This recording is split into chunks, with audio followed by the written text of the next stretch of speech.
Straight to the point. Now, atong balikan mahigala ng isyu mga kaigalaan sa Amerika mga kaigsunan pagkakuha sa presidente sa Venezuela nga si President Nicolas Maduro o ang iyang asawa nga Cecilia Flores. Ato ning hisgutan mga kaigalaan kay mo ni ang init karong hisgutanan labi na sa international law ug unsa may mga implications ani sa ICC. Unsa may implication ani mga kaigalaan diri sa mga nasod nga mga haod unya ngadto sa mga nasod nga gagmay. Mo ni dakong question karon. Straight to the point. Kay kini mga higalang hitabua tanawa. Ang China o ang US kini sila dunan ni mga higalay rivalry sa pagka-powerful nga nasod sa tibuok kalibutan o giingon man mga higala sa natad sa ekonomiya. Straight to the Kay point. kining Chinese mahigalang ekonomi ngilngig sad mo ni ang threat sa Amerika ug magisgot tag ekonomi. Ug unya kini magud mahigalang Venezuela usa kini kanasod sa South America pero ang suod ani nga nasod ang Russia ug ang China. Straight to the point. Ngano nga suod kay ni sila kini si President Maduro o bisan katong unang presidente mga kaigalaan ang ilang alay ang Russia ug ang China. Ya kining Amerika mga higala maginiphanay maguning mga alay sa mga sukid tigpaminaw. Labi na kini mga superpowers. Imagine ka kanang adlaw kanang January 3 nga pag dakop ni President Nicolas Maduro sa puwersa sa Amerika. Anang adlawan pa inday kin? Kay ba kaday? Anang adlawan pa? Doon ay Chinese delegation nga dito. Nga si President Maduro pa gani, mao'y nag-entertain. Inana sa kasuod. So usa kini kadakong signal in the part sa China, muna ang China kisikisi sila. Ni isa sa statement kanini maayong gihimo ni Trump. Straight to the point. Kay suod nga higala ang Venezuela o ang China. In fact, kanang adlaw nga mi-attack ang US mahigala dito sa Venezuela, ni anang adlaw before the attack, nag-entertain pa si Maduro sa iya mga higalang mga bisita gikan sa China, nga mga dagkong mga tao sa China. Straight to the point. Nganong inana man kasuod? So kining Amerika, medyo nawa sila sa eksena ani. Labi na sa panahon sa presidency ni Maduro. Medyo bitin sila, alkansi sila. Nya strategic man kuning Venezuela mga kaigalaan. Kay kining Venezuela, number 1 sa tibuok kalibutan, lupig ang Saudi. Lupig ang lain-laing nasod sa kalibutan nga nagproduce og oil, layo ra kayo. Number 1 nga dunay oil reserve ang Venezuela. Nya kung ikaw gamhanan nga nasod, importante sa gamhanan nga nasod ang oil man. Kay kanang magkagira-gira lang daan mga higala. Asam na mudagan imong tangkidigira, asam na mudagan malupad ang inyong aeroplano way oil. Ewa, sa listahan sa tibuok kalibutan ang Venezuela mo'y number 1. Di ako ipakita ha, i-zoom in na gudong. I-zoom in ha. Number 1 ang Venezuela sa dunay oil reserve. Ikaduha ang Saudi Arabia, ikatulo ang Iran, ikaapat ang Canada, sunod Iraq, sunod ang United Arab Emirates, ang Kuwait, ang Russia, United States o ang Libya. Karon ang China wa man maapil ana. Asa man sa kuha og oil. Naay oil sa ginagmay, but tuas sila mahigala ilang himuon gyud nga suod nila ang Venezuela. Unsay gihimo sa China? Gipautang ka ng Venezuela og $60 billion. Nga suod sa 20 katuig na wa makabayad ang Venezuela kay nagkayabag pod ang ilang ekonomi. Nagkayabag ang ekonomi, nagkayabag ang politics, munang pobre ka ng Venezuela, bisan pa man, og naay oil. Ang gihimo sa China, ano makabayad mo, inamigo man ning ato, pautang mo kwarta, kami may mabutang ng mga infrastructure siya, tabangan mo na mo, dakog ng tabang ang China sa Venezuela. Muna nga dakog utang kabubuton ang Venezuela sa China. Unsa may gibaw sa Venezuela nga sa China? Sila mo ay mo supply og oil sa China. Nga barato kaayo nga supply sa oil, tungod kay utangan man sila, mga kaigalaan sa China. Inana kalig-on ang ilang relationship. So simbakog magkagira-gira ang China, dunay oil reserve. Inana ang power. So si Trump, tanong Amerika, kansita sa krudo ani ay. Kadi man ang mudagan, kanang mga tangkidigira nimo, kanang imo mga eroplano, kanang mga barkong igugubat, dili na mudagan og way gas. Oy. Muna nga, usa mga higala sa importante nga moadto sa gira kana yung gas, kana yung gasolina, kanang krudo. So kung dili makuha sa Amerika na, ang China man makakuha, delikado mahigalang Amerika. Straight to the point. Madihado sila sa ilang pagka-powerful sa tibuok kalibutan. Mo kana nga kining pagkakuha ni Venezuelan President Nicolas Maduro, daghan mga higalang mga questions tungod kay lain mga interest.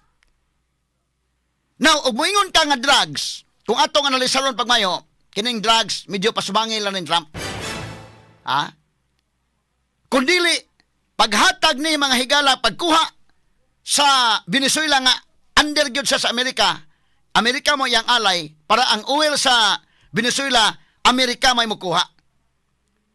Mo na makasamot og ka-powerful sa Amerika. Kay uras og ang Amerika mabitin dili sila. Mo'y makakuha sa Venezuela, ang China may makakuha, delikado ang China nga makasukol sa Amerika. Straight to the point. Mo na si Trump yan ang himo. Kay kung may kag drugs lang, may drugs mahinungdan.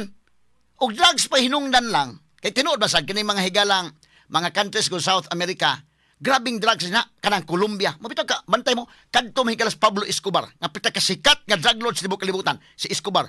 Anak man gikan mahigalas sa Latin America, gikan man sa South America kanang Colombia.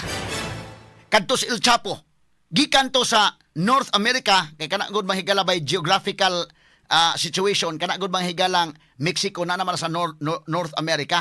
Pero Latin America, gapon na, kabantay mo sa ilang sinultian, mga sukitig paminaw nga mga Espanyol. Pare-pareha ko ng sinultian na to sa Pilipinas. Kaya na-under na sa Spain. Ha? Kita, 300 years ko ta, more than 300 years ka na-under sa Spain mo na nga, ang atong mga sinultian, mga, tuwan man Espanyol man ito sinultian. In fact, dito ganit mga kagalaan sa Zamboanga, kana mga sinultian sa Zamboanga, Espanyol man na. Kanang Buenos Dias, Buenas Tardes, Buenas Noches. Espanyol na. Kanya ito mga sinultian, kanang lamisa, unsa man Espanyol na. La Casa, Libro, Kutsara, Kutsarita, mga Espanyol na. Muna, tanaw ni mo ang Colombia, pare-pareha ko sa Pilipinas. Tanaw ni mong Mexico, pare-pareha ko sa Pilipinas. Ang ilang mga sinultian, Espanyol, unya ang ilang mga relihiyon dito, Katoliko. Straight to the point. So, kining Venezuela, o ang iyang alay ang China, ang Amerika dili niya mo ikauban, delikado kayong US. Munang, tanaw ni mo, kining kang Trump, ngayon nga doon na mo kaso, tinood ba sa doon na kaso ni si Maduro nga narco-terrorism case sa Amerika. Muna nga, ang kang Trump katarungan, law enforcement ng amo. Pero Venezuela mahigala, o ang China, kasabot sila nga iyay, lahi ng ilada. Medyo usanay ka strong signal nga gihatag mahigala sa Amerika ngadto sa China. Ha? Kay kung may kag drugs lang, gipangutan naman si Trump, ana, og drugs lang unta ang hinungdan nga naman nga diha sa Caribbean Sea imo man giatangan naman sa Caribbean Sea naka parking man dinha ang barkong igugubat sa Amerika. Unya dunay mga barko mga higala nga gikan sa Venezuela padung sa US nga matud pa nagpalusot og drugs. Kung kana tinuod nga mao na mga barko nagpalusot og drugs, nganong di man lang dakpon ni Donald Trump kanang mao mga barko? Straight to the point. Pangkuhaon ni confiscate ka ng drugs. Ngano nga ang iyang gihimo, iya mang gibumbahan ka ng mga barko. Straight to the point. Ngunang dunay mga questions sa international law, ang kining gibuhat ni Trump, dapat ning ma-question mga sukid dig paminaw kay nganong gipabuto man niya ang mga barko nga naa diha mahigala sa Caribbean Sea. Unya ang sulti ni Trump sa iyang kabahin niya sa atungod na kay nagpalusot og drugs. Pero ngano man kung drugs sa mga hinungdan, ngano man niya paliho ka ang Coast Guard, ang Navy, ug iyang gipagukod ng mao mga barko, kaya man ang gukuron, ug bikag speed bang higala sa mga barko sa Amerika, kayang-kaya, nganong iya man gi-blow up, nganong iya man gipabuto kanang mao mga barko. Straight to the point. Malagmit nga kana gihimo ni Trump paghatag og warning sa Venezuela, paghatag og warning sa China mahigala nga mas gamhanan mi ninyo ha. Ay may hilabte dire, ay may kaya man ang giingnan mga kagilaan nga we need to tell Venezuela nga do not mess with America. Straight to the point. So muna nga daghan ang nagtuo nga kini ang iyang kuan para ma-legitimize ang iya kunuhang operation, drugs ang gigamit. Pero tinuray mga higala medyo oil ang hinungdan ani. Og unya paghatag og signal ngadto sa China duha ka butang nga medyo ang China murag na shock sila pero doon na po sila laing reaction. Duha ang reaction sa China. Na shock sila or mura po sila mahigalag na po sila positive sa ilang kabahin day. Una, na-expose mahigala ang kagamitan, ang military equipment sa China nga lupig di ay sa equipment sa Amerika. Straight to the point. Na-expose. But ikaduha, naghatag ni og blueprint sa may implication na sa international law o sa may mahitabo ini. Duha, ang China medyo mauwaw sila nga sila mo ay nag-supply og military equipment sa Venezuela apan lupig ang ilang strength sa power sa Amerika kay gikuha man ang president sa Venezuela in less than 30 minutes. Medyo shocking in the part sa China nga unsaon tani lupig man tag equipment sa Amerika gyud. Ikaduha kadto mga nasod nga namalit og mga equipment nga igugubat sa China, mag-i-evaluate ninyo kung mapadayon pa ba mo pamalit sa China. Kanang made in China, dunay original, dunay po'y pirata. Yagi talan ikato katawa mga kigalaan. Kay wa man mga higala maka-sustain ang ila mga higalang mga radar system, wa maka-detect sa mga equipment sa Amerika sa diyang paglusad na og strike dito mahigala sa Miraflores House ni President Nicolas Maduro. Straight to the point. Nanga-off ang ilang electronic mga higala ilang radar system tanan nga electronic system sa gira na off. Na-expose ang kagamitan sa China nga inferior dagid mo kayo sa Amerika. Pero ang China, ikaduha, mingon ang China, blueprint ni namo, kuyaw man ang sa may implication, basig blueprint ni nga himuon sa China, in fact, mo ni ang gisulti sa China dito, okay day ha? Ang among alay, inyong dali pagkuha, wala kalihok ang China, wala kalihok ang Russia. Igo na sa po condemn, pero di sa kalihok kay US man. Superpower man. But ang Russia sa iyang gi-attack ang Ukraine, nga alay po sa Amerika, wala po kalihok ang Amerika. Straight to the point. Karon himuong blueprint sa China na og iyang kuhaon ng Taiwan, i-attack ng Taiwan, mulaban ba ang US day? Muna dakong question. Straight to the point. Kana muna mga implications nga nahitabo niya. Ya karon ang China murag na wow siguro sila mga kaigalaan nga ang ilang mga equipment wa makasustener. Imagine ka in less than 30 minutes nakuha ang commander-in-chief sa Venezuela. Kay pag ingon ni Trump alas 11 gabi ingon si Trump na nang Biyernes. Okay, go ahead. Sa misyon, alas 2 mahigala attack sila dayon alas 2:01. To be exact. Dungan-dungan simultaneous, gipaong ang brownout ang tibuok mura gipislit lang tong kunday. Na brownout ang tibuok. Venezuela karap-karap intawong military mahigala sa Venezuela. Nag-brownout, gibombahan dayon ang Lakal Ruta Military Airbase, gibombahan mahigala ang Fuerte Tuna Military Complex, ang ilang headquarters. Suda yon sa Delta Force, mga kaigalaan. Ginamit ang Black Hawk helicopters o ang Chinook helicopters. Dito dayon ang Delta Force nga may nikuha, mga kaigalaan, sa presidente. In less than 30 minutes, nakuha nila. Brownout, paghuman, paluparan dayon nila, mga kaigalaan, sa US Electronic Warfare Aircraft. Tanang signal jam. Na-jam ang tanang signal. Wa na, ang tanang electronic system. Ang radar system, tanan, way computer nga ni andar dito day. Sa pagsukol ni managira nga, wa may computer nga ni andar. Straight to the point. Na-off tanan. So diha makita ni mo ma-expose ang made in China nga mga military equipment. Pero nibawas ang China ron. Nipagawas ang China mahigala og video nga ingon mga kagalaan nga kanang Amerika nakuha nila within less than 30 minutes. Ingon ang China, mudaog sila gira kuno sa 6 minutes lang. 6 minutes. Nipagawas ang China karon og video nga nagpakita sa ilang drill nga mugira sila mahigala kaya nila ang 6 minutes. Kuyawa sa ning China, tan-aw na Amerika pagkawawan ninyo ha. Kay tanawagod, kanagod mahigala ang Russia nga nigira sa Ukraine. Hantod dulo mahuman pila na magkatuig.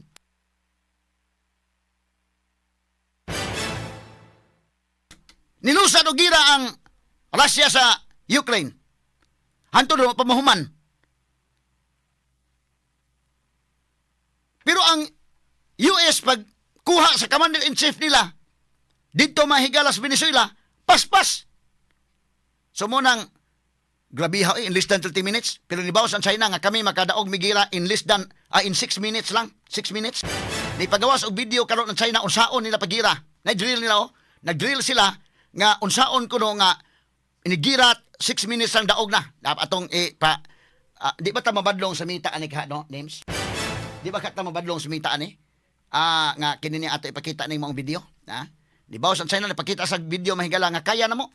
Kani. Bi ato kunong ato kunong ipa nanay say kwandong, nanay say audio dong. Nya natang kinigilan nila mahigala nga ilang gikuan no, nag-drill sila. Oh, okay, ininsik ni bat dunay translation sa in English. Naning ilang mga sundalo di sa may desert mga higala ni nga kwan. So paluparan ang mga drone, unya ni aning ilang mga sundalo, no? Unya training ni. Ang training kuno involved four assault teams. And one drone team, dunay nag-drone, tapos ay drone attack mga higala, bomba. Drone lang nagtira. Unya na asla mga higala ikuan, no? So nidagan ng ilang mga komando, no? Nga mga sundalo. Mo ni ilang drill mga kigalaan nga kaya nila mga kaigsunan nga in 6 minutes kuno. No? Nilngiga sa mga armas po sa China mga sugiti pamino. Pagawas nila nga video, pag-counter nila nga 30 minutes sa kuha ninyo, kami kaya na mo in 6 minutes. Mo igiingon sa China, medyo but-buton tingali ni.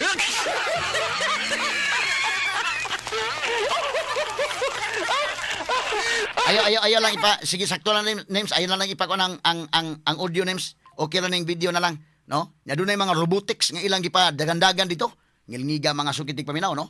Mao ni ang gihimo sa China paggawas po sila ilang video kay kani nyap sa ay barko, ngilngig kay mga kaigilan, ha? So ingon ang China kani drill na mo ni ha. Mao ni among drill unsaon na mo nga modaog mi within 6 minutes lang. Pero mo lagi na pwede pong moingong Amerika. Di man ako ninyo drill naman na.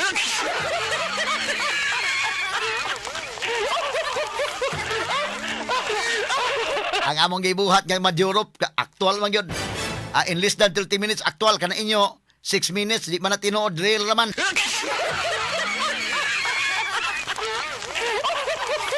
Ngilngig ni. Kini dako ni kayo mga higala nga signal sa tibok kalibutan ba inana ang capability sa military sa US? Imagine ka, Russia ni attack sa Ukraine, pila ka tuig na mga sugid pa hapit na mag 4 years. 2022 man to. Nga nag-away mahigala si Vladimir Putin, ang president sa Russia, o si Volodymyr Zelensky, ang president mahigala sa Ukraine. 2022 man to nasugod. So 22, 23, 24, 25, 26 naman taron. So mo 4 years na ang away ni Volodymyr Zelensky o Vladimir Putin. Pare-parehal ni mga pangan, pare-parehal ni mga apelyido ni sila mga kaigalaan kay kini mga Russia o Ukraine actually mga parintir ni sila. Mga kono ni sila. Unay-unay sa diha mga sukitig paminaw. Pero ang gubat nga gilusad sa kini ni ang Russia dugay na. Pero actually po ang Amerika dai nagira ba po sa Afghanistan dugay masad. In fact, ni-withdraw na sa ng Amerika. Pero kanilang Trump, lahi ng style, ang leader may kuhaon. Para makuha ang leader, wa na. Hipos na. Kaya kato bitaw mahigala si Soleimani kato sa Iran. Pagkuha sa leader, wa na. Hilom tanan. Ni atim sila bawas. Pagbawas sa Iran, mga kaigalan, naigo ang aeroplano mahinoon, commercial plane. Unya katong bomba mahigala nga Operation Midnight Hammer, paspasag kaayo. Ngilngig kining execution ni Trump. Pero pangutana lagi ani, nasakto ba si Trump ani, di ba? Kung kawantay mo mahigalan daghang question sa international law. Pero kuyaw ni, pwede mo yung Amerika, wala man ang inyo, drill naman ang inyo, drill. Ang amo actual man, in less than 30 minutes. Ang ila drill lang, ingon ang China, kaya na mo, mugira mi 6 minutes. Bida o ginambugay lang ginoon, mahigala, di kita palupig mga Pilipino siguro, anak eh.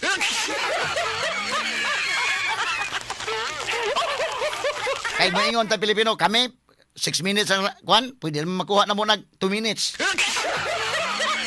Oras mo lihok ning among Sikihor Airbase.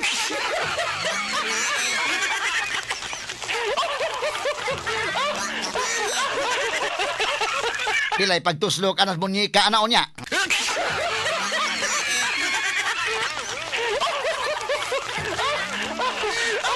Inana day ka powerful America ha, in less than 30 minutes. Ang China 6 minutes inyo, amo 2 minutes lang. Ha? Isa ba na, ibutang na daan ka naman taga Sikihor, mga higala ang atong Sikihor Air Force.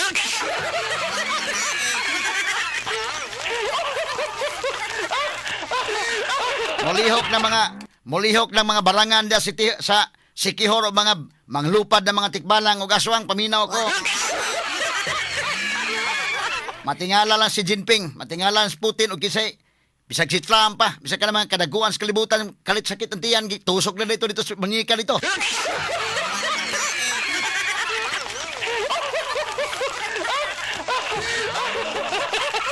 Kaning atos Pilipinas, duharan ni ka mga airbases nga, medyo ligon-ligon ang Villamor Air Base o ang Mactan Air Base. Adego ligon nga unsa. Kaya kining atong mga helicopters tanawa mang karaan man eh. Imang ka ang helicopter sa Amerika o kanang ilang mga airplanes dito, absorb ang radar, di ko man-detect sa radar. Inana, high-tech na sila. Kanang Chinook helicopters, kanang mga Black Hawk, mo na ipanggamit nila. Ang atong ipanggamit, ang UAV pa man. Kanang UAV, mga salin sa Amerika, panahon sa Vietnam War. Mo na ato. Mo na nga, tabanog rin katapat. Tagak.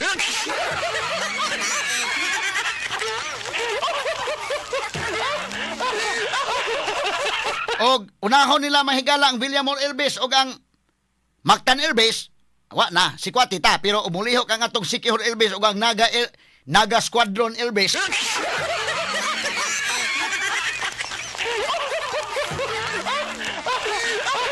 Mao nalagyo siguro itong dag-anan ani.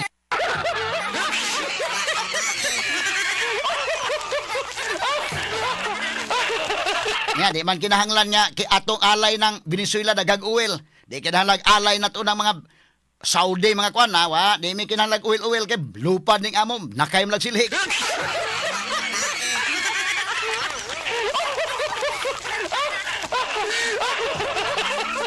Pero ato ni dugang ang hisgot mahigala kay unsa may implication ini karon sa tinguha sa China pag attack sa Taiwan. Ug unsa may implication ani sa conflict sa China ug sa Pilipinas. Kuyaw ni.